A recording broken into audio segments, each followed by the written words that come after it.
afternoon, everyone. Happy Valentine's Day, especially happy Valentine's Day to those of you celebrating with us on a flight somewhere over the Atlantic tonight instead of with your significant others. Wish you peace and tranquility at home. With that, Matt, Sean, you want to go first? Sure. Happy Valentine's Day to you. Thank you.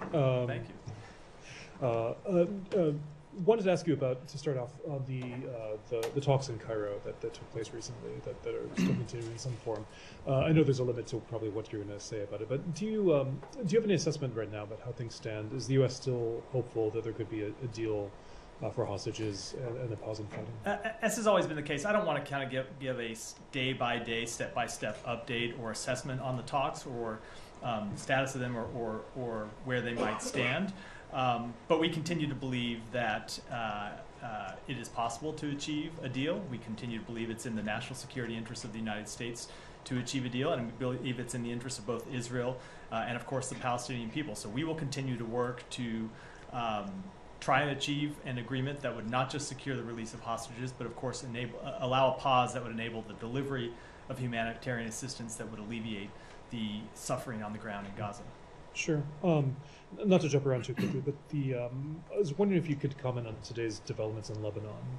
There's some strikes there from the Israeli side in particular. How dangerous is the situation in Lebanon? Do you have any reaction in particular to the use of force? We continue to be concerned about escalation in Lebanon. As you know, it has been one of our primary objectives from the outset of this conflict to see that it not be widened, to see that it not be escalated in any way. That continues to be a primary national security objective of ours that we will continue to pursue. And we continue to believe that there is a diplomatic path forward, and we will continue to push forward to try to resolve this issue diplomatically so both Israelis and Lebanese can return to their homes. Is there active diplomacy in Lebanon right now? There is active diplomacy. There's been active diplomacy on this question for some time. I'm, of course, never going to get into the underlying details of those diplomatic conversations, but we continue to pursue diplomatic resolution of this situation. And just one more before I yield to somebody else.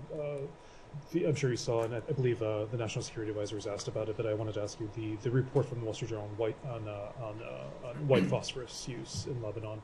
Is there anything you can say whether the State Department is actually looking into that? So, as I said yesterday, we are reviewing reports of human rights violations and civilian harm incidents through the CHIRG process that we set up last August. I'm not going to comment on the specifics of any one incident. We take these on a case-by-case measure and assess them to see whether, number one, civilian harm actually occurred, and two, to identify any appropriate policy responses if it has occurred to mitigate such, to reduce the risk of such incidents happening in the future.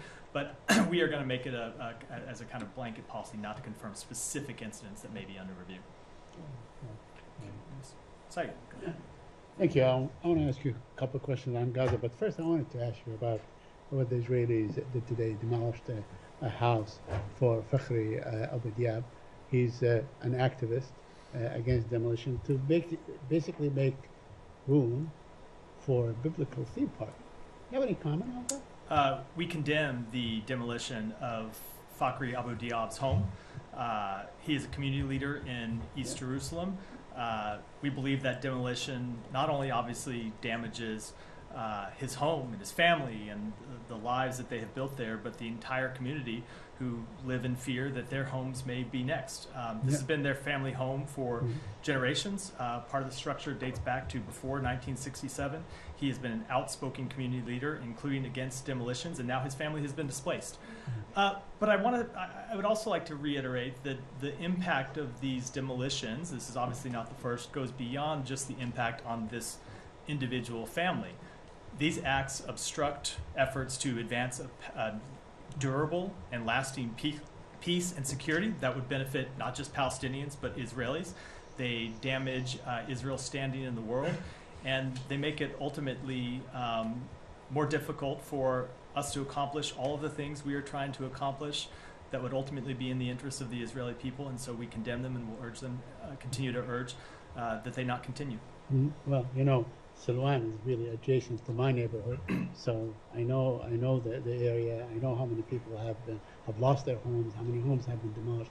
But the Israelis seem to have, a methodical plan going forward? I know that you condemn, but do you condemn saying or else, for instance? So if you must stop this, and they should not demolish anybody's home, not even for, as a form of collective punishment if someone has done something from the household. Right? So we condemn them, and let me tell you what we are offering as an alternative. So the Secretary has made clear that after conversations with others in the region, that there is a path forward, an alternative path to the one that Israel has pursued to date, to provide lasting peace and security for Israel, and it would include the establishment of 2 states. And we will continue to pursue that path. And we have made clear, and other countries in the region, including Saudi Arabia, have made clear that there are enormous benefits on offer for the Israeli people should they pursue that path, including in further integration with the region, including security guarantees. And so when it comes to all of these types of issues, what we will continue to lay out is the vision that we think is a better path, as I said, not just for the Palestinian people, but ultimately that provides greater security benefits for the Israeli people as well. Now, on the looming, or the expected attack on Rafah, I know that the President, the Secretary of State, you from this podium many times, overwarned against such a storming of Rafah. But on the other hand, one reads reports and so on that, okay, by not doing anything, or by not saying that there will be consequences if you do this, you're basically green lighting, you're giving a green light to Israel to go ahead. We don't like it, but we're not going to do anything about it. I think that would be a significant misinterpretation of what we have said.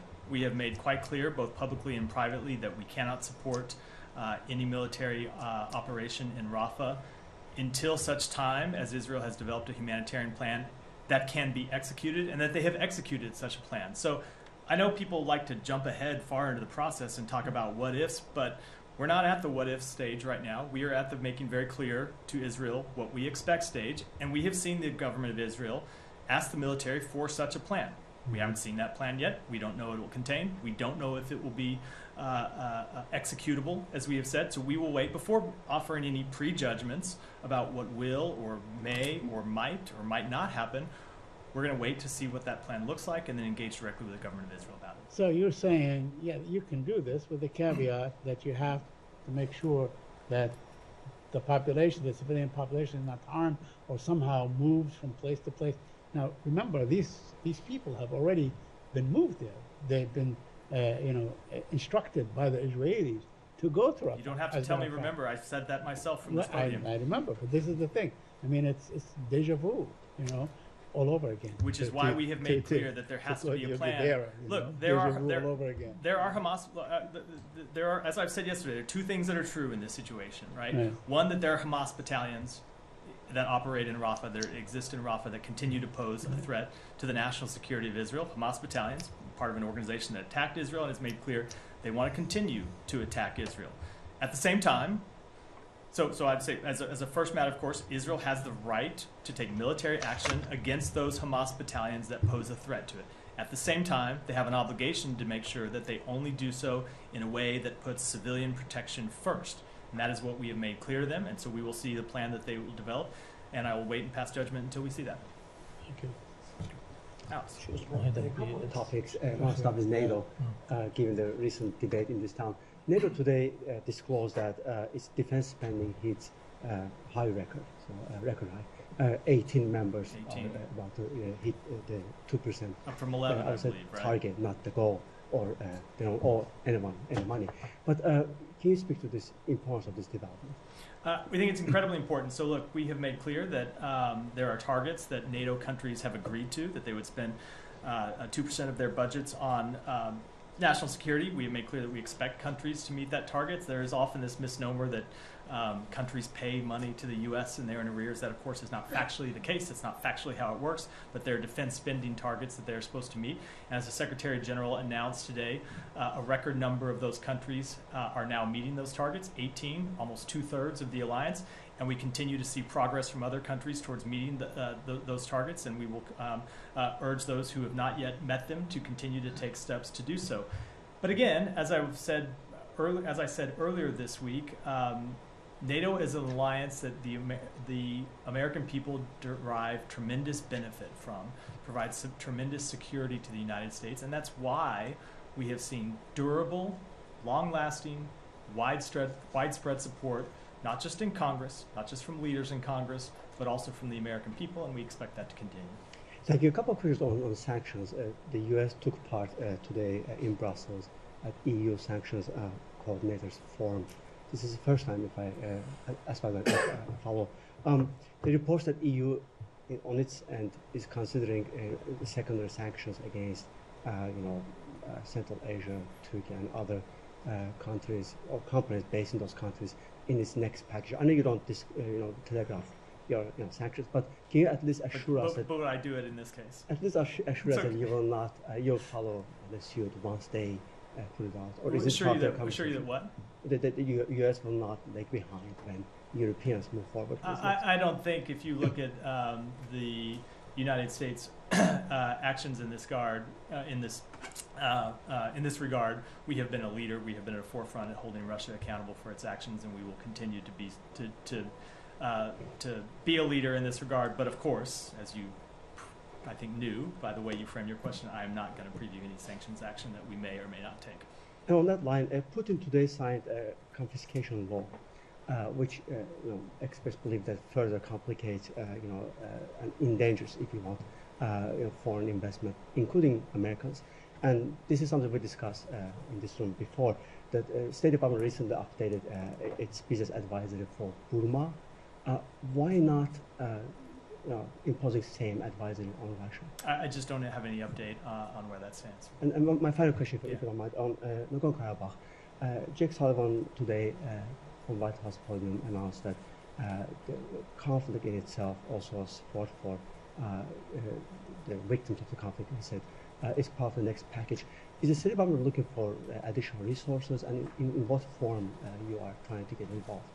Additional resources in what regard? In the next package, he mentioned that the Congress should support supplemental because it also covers, among other conflicts, he mentioned Nagorno-Karabakh. So what additional resources you are seeking? So there are additional resources that were in the supplemental request for humanitarian assistance. I didn't see all of the National Security Advisor's remarks. I believe that's what he was referring to, or I suspect, I should say, that's what he was referring to. But there was humanitarian assistance contained in the supplemental request that we put forward, and in the bill that was passed the Senate that could be used by the United States for humanitarian response to conflicts all around the world. Any update from me about additional efforts that the U.S. wants to bring together the sides and to discuss the conflict?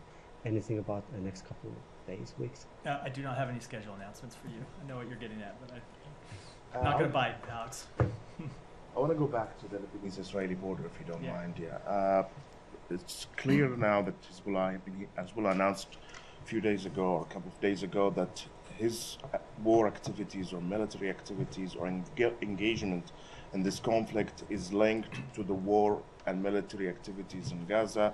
If there is a humanitarian pause, he will pause. If there is end of the war, he will end his activities. Is it the same diplomatic approach you're applying to this conflict in the northern border, or you are trying to push Lebanon to distance itself from the conflict, regardless of what happens? We have had specific diplomatic engagements related to the situation at Israel's northern border and to resolving that situation diplomatically, beyond the efforts to secure a humanitarian pause. Now, that said, of course, it is our assessment that achieving a humanitarian pause and an agreement to secure the release of hostages would help with the risk of escalation and might help lessen the risk of escalation. That's one of the many reasons why we continue to pursue such an arrangement. Thank you. Okay. You touched on this yesterday, but with the Secretary heading to Munich with European security and the war in Ukraine a focus, does he find himself in a difficult negotiating position with foreign aid stalled in the House? And how does he plan to address this? And how confident are you that the aid will make its way through? So it's not really a question of a negotiating position. I will say that when it comes to our European partners, they have stepped up and made contributions to Ukraine. I don't believe because the United States has made contributions to Ukraine's defense, but because they see it in their own independent national security interests, and they have made their own assessments that it is the right thing to do, both on the merits and that it is in the interests of their particular countries. So it's not a question of the United States needing to negotiate with these countries, though we of course always are encouraging countries to do more if they can do more. But that said, we very much do want to see Congress act as quickly as possible to pass the supplemental. As you heard the President say yesterday, it's not just in the interest of Ukraine, but as I said, it's in the interest of European countries. It's in the interest of the United States, we believe, to do so. A lot of that money is spent here, helps develop the manufacturing base here in the United States. And so we will continue to push for the passage of the supplemental bill. And ultimately, we think, as the President said, the world is watching. And certainly, I'm sure that when we are in Munich, we will hear directly from foreign leaders that they are watching very much what Congress does. We know the Ukrainian people are watching. And as the President said, history is watching as well. Yes, it's on Pakistan elections. Thank you. How is U.S. State Department tackling the pressure from some of the U.S. lawmakers who are asking the State Department not to accept the results of Pakistan election until and unless thoroughly allegations of rigging are investigated? So we have called for those allegations to be investigated. We think that's appropriate step to take. That is our response to questions of irregularities, not just in Pakistan, but when we see them anywhere in the world. We think that they're thoroughly investigated and resolved, and so that we will continue to call for that. But at the same time, it's clear that the elections in Pakistan were competitive, and we look forward to working with the government once it's formed that the people of Pakistan elected. Yeah, Sean, go ahead, and then I'll come back. Sure. Just on that, I mean, of course, as you've probably seen, that there's a coalition being formed in Pakistan that doesn't include Imran Khan's party. I know you're probably loath to talk about the details of Pakistani politics, but you've noticed. But I wanted to try anyway. To be fair, loath to talk about the internal details of politics in any country. But sure. But could I just ask you if the U.S. has an assessment on this, whether this is in keeping with democratic principles to have the largest winner being excluded from the emerging coalition? Look, that is ultimately an internal matter. You see this in a number of countries that have parliamentary systems of government where no country has, where no party has established a majority. You see the kind of coalitions that are formed. Ultimately, that's not a decision for the United States to make. It's a decision for Pakistan to make. Sure. I promised her I would come to her next, so. Magazine. In fact, I was calling on her before Sean interrupted, so anyway. And now I interrupted you, so I apologize for that. Go ahead. The Foreign Policy magazine published an investigative report last week which shows that a former drug trafficker, Mr. Bashir Nourzai, who was serving a lifetime prison here in the United States, but was later released to the Taliban in exchange for one U.S. citizen, now started to working closely with the China in the mineral contract and doing money laundering for Taliban. What's your reaction to Chinese for this kind of partnership with this former drug trafficker? I have not seen that report. Let me take it back and get you a comment on it. Now, go ahead. Happy Valentine's to you. Thank you. My next couple of questions are in the backdrop of former U.S. Ambassador Mr. Ryan Crocker, who I believe served with both the Republicans and Democrats, so very well-respected diplomat. Yesterday, while speaking to Voice of America, he said that the Biden administration policy towards Afghanistan is not good, and he said not much importance has been given to the country, plus the education part has been neglected by the government. In the backdrop of all this, I want to ask you, now when the PTI government is in a province which is right next to Afghanistan, is my assessment correct that in coming days we are going to see Taliban further increasing as far as their strength is concerned, or no? So I do not want to make any predictions based on about what may happen in the future, nor get into a question involving an internal political party in Pakistan. But with respect to our policy in Afghanistan, I think you heard me speak to this yesterday. We have been been quite clear about our policy as it regards to Pakistan, including through the adoption of a UN Security Council resolution just in December. And Go ahead. just Thanks, Matt. Matt, You one follow. Go more, ahead. please. There are quite a few citizens, U.S. citizens right now on social media who criticize the Pakistan serving military generals, army chiefs. They curse at them. I try to get a reaction from Global Engagement Center. What do you, as a State Department official, is it fair that the social media influencers just curse around at serving military? Does that not affect the government relationship with each other? I think if I started trying to comment on the random postings of citizens on social media, I would be up here for the rest of the day and probably the rest of the week. So I'm going to pass. Go ahead. Thanks, Matthew. House Intelligence Committee Chairman Mike Turner said that there's information that's been made to members of Congress regarding a serious national security threat. Is the State Department aware about this? And you're probably going to say no, but what do you know? What is the threat? So the National Security Advisor did just speak to this, and as he said, he has scheduled a meeting with Chairman Turner and other members of the House leadership. And it's not appropriate to speak to the matter any further from in a public setting, and so I will leave it at that for now. And following up on a question I asked yesterday regarding Auckland Community, who's a terrorist wanted by the United States, did Secretary Blinken bring up that case in his meeting yesterday with King Abdullah? I don't have any further readouts other than the note we issued publicly. And then finally, the House CCP Select Committee issued a report stating that some U.S. venture capital firms invested $3 billion into critical tech companies in China, some with ties to PLA and involved in genocide. What's your reaction to that? And has the Biden administration taken actions in the past to curb investments going into China, and does more need to be done? So I have not seen that report, so I do not want to comment on the details of the report. But of course, there are U.S. statutes that prohibit the U.S. companies from doing business with companies that are engaged in genocide. And in addition to that, on a separate note, I will say that the U.S. has opposed a number of investment restrictions as it relates to China. Geeta, go ahead. Thank you. Thank you. Matt, two natural gas pipelines blew up in Iran today, and the officials have called it as sabotage work. I was wondering if the Biden administration has any theory of its own on the cause of these explosions. I've seen the reports, and I just don't have any comment on them.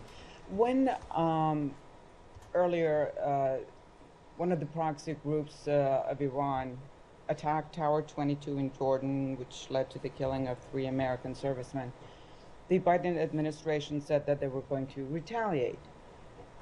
Is it safe to assume that the retaliation will only be military or otherwise? I don't want to speak to that.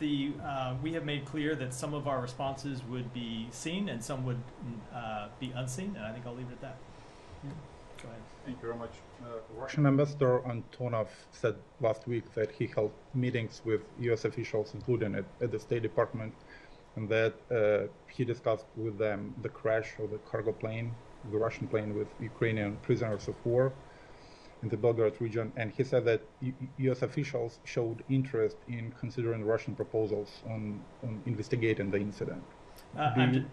Sorry, go ahead. Can you confirm that the U.S. is ready to investigate the incident? I cannot. I'm not aware of those meetings or able to comment on them in any regard. We obviously have an embassy in Moscow that does at time engage with the Russian government, but I don't have any readout of those meetings. One more question on the same issue. Vedant said last week that the U.S. doesn't consider Russian claims about the incident as credible. At the same time, the New York Times reported last week that some U.S. officials admit that it was Ukraine that shut down the plane using a Patriot missile system. I seldom want to comment on claims made anonymously in any outlet, but we continue to engage with the Ukrainian government about this question. We've seen their public comments, and we engage with them privately about it as well. During the hostage negotiations, like we see there is some obstacles. Like from your perspectives, which party is like more flexible for making these deals happen, like Hamas or Israel? Because what we see in the media, that like Hamas submitted a full proposal, but like we see Netanyahu is kind of a stubborn guy somehow. How do you assess this? And like last question related to the Rafah. We see many protests in like Karm Abu Salim border, like Israeli people preventing many aids to get in Rafah from their side. What is the action that you can take to facilitate this? Like, are we going to put some sanction? Like, what real effort that you do to convince the Israeli government to like let this protest stop and let this humanitarian aid get in the Rafah? So with respect to the first one, I think the only way I'll answer that is that in the response that you saw come back from Hamas to the proposal that was put forward by the government of Israel and other countries, you saw a number of issues that were obvious non-starters. For example, the status of Al-Aqsa is not going to be resolved in a negotiation over hostages, and I will leave it at that. With respect to the second question, I will say we have seen the government of Israel take steps to keep Kerem Shalom open. They've declared the area around Kerem Shalom a military zone. The IDF has moved forces in to police that crossing to ensure that it can stay open. So much needed humanitarian assistance, including humanitarian assistance that was supplied by the United States, can continue to flow into Rafah, and we think that's important to do it. It is extremely unfortunate that at times that crossing has been blocked. We have engaged with the Israeli government and made clear that it is the position of the United States that it ought to remain open, and they ought to take whatever steps they can to make sure that it remains open. And we're glad that they have taken those steps.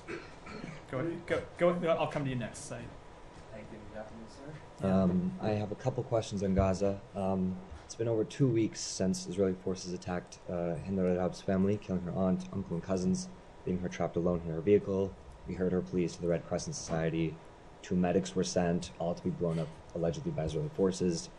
I wanted to ask about the status of the inquiry into this, just because it seems if the Israeli government, which seemingly does have a pretty sophisticated operation, is prioritizing this, they don't already know which soldiers to interview, for instance. They have Red Crescent calls, timestamps, the location, other Red Crescent staff to, question and rely on.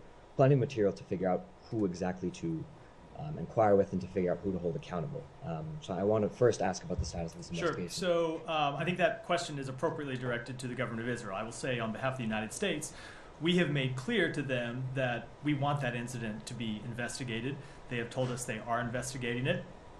It's our understanding that investigation is not yet complete. Should direct questions to them about where it stands, but we want to see it completed as soon as possible. And as I said from this podium several days ago, if accountability is appropriate, we want to see accountability put in place. I'm going to follow up to that before the second one. Is just similarly with regards to Al Jazeera cameraman Samir Abu Daka being left to bleed out, while Israeli forces reportedly stalled medics from reaching him.